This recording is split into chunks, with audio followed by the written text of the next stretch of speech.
want to see in that and timing as far as introducing it? Sure. There will be additional reforms of government. There will be energy policies. Todd Snitchler is going to be bringing forward a really interesting thing that has to do with statewide sharing of energy costs. One of the battles we have in the state is Tennessee can offer very low energy costs to companies.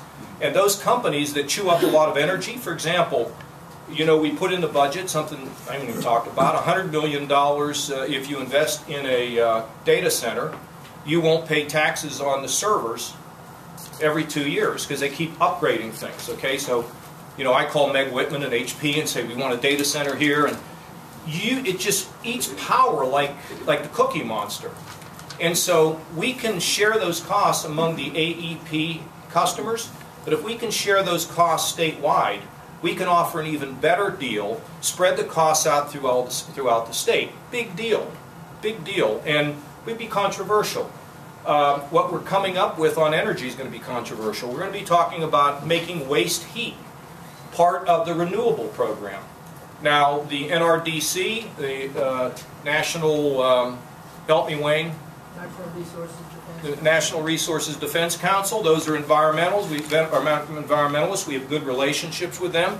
They like the idea of capturing waste heat. It'll be a lot of things like that. It'll be reforms that these folks want that will improve their facilities, probably maybe a tiny little bit of cost savings because they've just gone through it.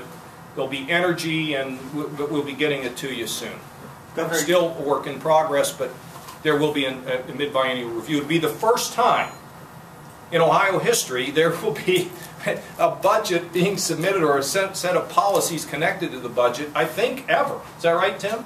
Comprehensive review in the middle of the process. Yes. Governor, do you anticipate changing the renewable standards as part of that process? I'm not prepared to go any farther than to say that waste heat's got to be a part of the renewable standards. We'll see. These are the discussions that we're having with people. We'll try to get it done right. Governor, okay. Could you comment about the GOP presidential race and whether or not really.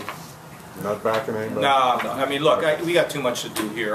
I'm just not letting. I mean, everybody I endorsed either didn't run or dropped out. So what does that tell you?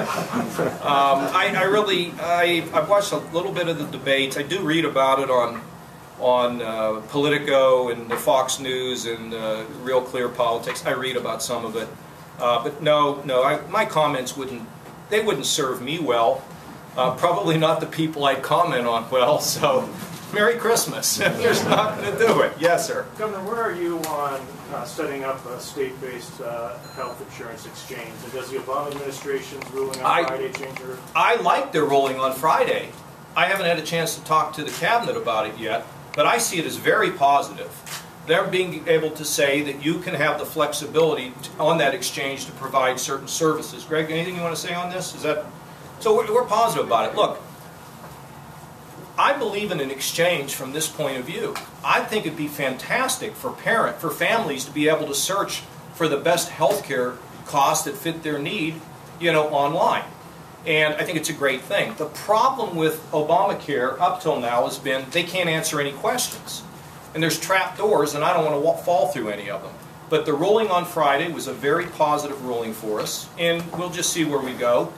We've asked the administration to give us waivers on Medicaid because they drive up our costs. We've asked the administration in reasonable ways to come up with additional flexibility. We are seeking waivers from them. I think we're going to get. And let me tell you, there's two ways to look at this, Medicaid. You can either like throw a Hail Mary pass and just say we just wipe all this stuff out, or you can take a more middle approach to say, isn't this kind of reasonable? And we're taking that approach. Because, you know, I know the way things get moved in that town, nothing's being moved very well now. But the more moderate approach to giving us flexibility while maintaining some control is realistic. And we just keep working and working and working and see where we get. It's sort of like the issue of repatriated money. I mean, I've talked to people in the administration. You know, I've talked to people in the administration, and I've talked to them about how they could put this into effect, where we could have a big stimulus package by getting profits back to America. You know, I've talked to them. As you all know, I had that famous golf match.